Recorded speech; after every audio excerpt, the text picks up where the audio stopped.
Hello and welcome to Cinema Explorer.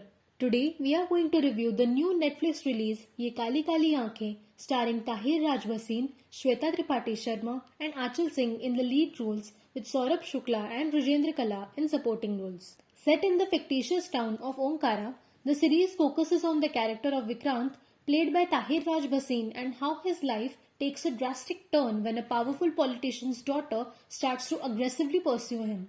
The 8-episode series slowly builds up as Vikrant is trapped between the vicious mess of politics, power and obsession. It tries to focus on the helplessness of an individual stuck between his own morals and the immediate external threat he faces in a situation. Now let's have a look at what works for the show and what doesn't to help you decide whether it's worth a watch. The positive aspects. Performances. One of the biggest takeaways from the show is the brilliant performance by the ensemble cast. Tahir Raj Bhasin's Vikrant is the main character around whom the story revolves. His motivation is very simple. He wants a normal life with the girl he loves. But in order to achieve this normal, he has to get rid of this mess no matter what. Thus, it becomes very important that he is able to convince the audience about the sheer frustration, angst and helplessness being felt by Vikrant.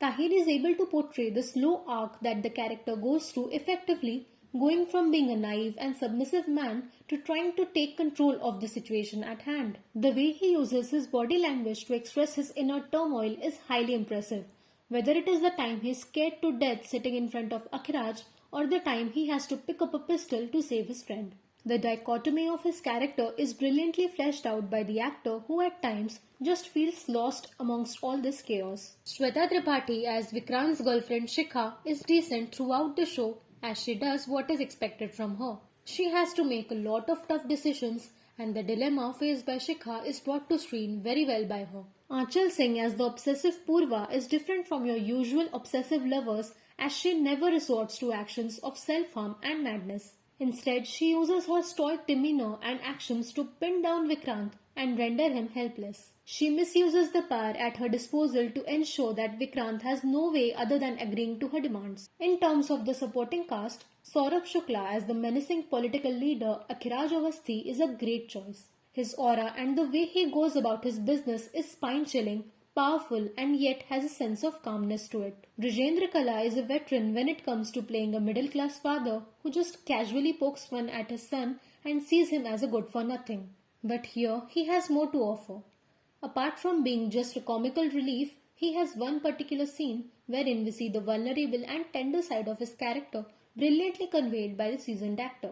The blend of dark humor and drama. What works for the show is how they blend these dark situations with humor, especially in the first half where Vikrant's urgency feels both sad and funny at the same time. His plans often seem very simple, but the course it takes and the blunders that happen will make you laugh at all times. Even in the darkest of scenes, Dharmesh nonchalantly cuts off the arms of a body which brings out a morbid humor. Vikrant's childhood friend Golden brings the much needed comic relief and most of his scenes and dialogues are oddly hilarious. The technical aspects are another positive here. The cinematography by Murzi Pagdiwala is breathtaking at times and makes good use of lighting choices in particular scenes. The visuals shot in Ladakh are absolutely brilliant and beautiful to look at. Along with the amazing cinematography, the production design complements the visual layout planned by the DOP and the director. Some of the detailed work done with Vikrant's house looks amazing and exactly how a middle-class house would look like. Another technical aspect that deserves a lot of praise is the pre-credit animation, which is really well done and I didn't feel like skipping it in any of the episodes. The music composed by the duo Shivam Singh Gupta and Anuj Danayat is a mix of soulful and energetic melodies with tracks such as Bhiga Bhiga, Sakhi Re and Teri Bari Hai. The title track of the show is a revamped rendition of the famous Annu Malik song Yeh Kaali Kaali Ankhein and the new version feels so fresh and fuses really well with the tone of the show. The track has a sort of a Spanish influence to it with the use of instruments and the music that just gives a brilliant feel to it. The negative aspects. One place where the show lacks is in the writing of the story and the characters. The story is somewhat generic. An obsessive, powerful woman crossing all limits to get her love. There is nothing extraordinary in the plot itself. The show is not very smartly written and you can predict what is going to happen. Much like a Hindi TV serial, but the treatment is what balances it out. The biggest problem with the writing is the one-dimensional characters with no significant arc in the show. The joint identity of Vikrant's entire family can be summed down to a single phrase: blind followers. They have blind faith in Akhiraj and basically worship him, completely ignoring what he is doing to their son. Similarly, the character Dharmesh knows nothing other than brutal violence and gunshots. Purva, who is one of the most important characters, is someone who we wanted to see taking the center stage, but that hardly ever happens. The show somewhat subverts our expectations regarding her character. We expected her to be an unhinged, obsessive lover, but she has a more calculated approach towards achieving what she believes is hers.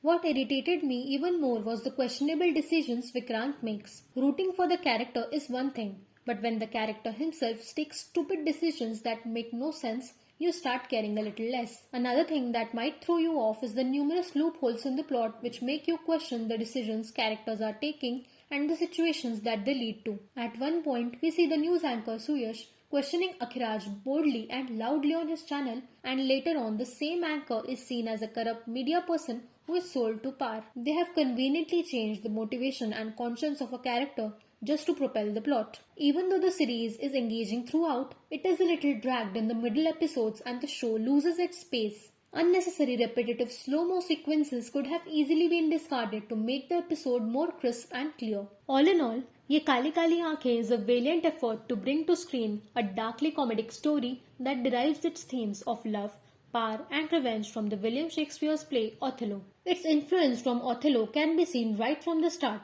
as it uses a quote from the play, and the fictitious town of Omkara sounds very similar to Vishal Bharadwaj's film Omkara based on the same play. The show thrives on its performances, technical aspects and direction with its offbeat presentation of the topic. We thoroughly enjoyed it and felt it was quite binge-worthy due to all these qualities. The show ended on a major cliffhanger and subverts our expectations at the right time with an unpredictable twist.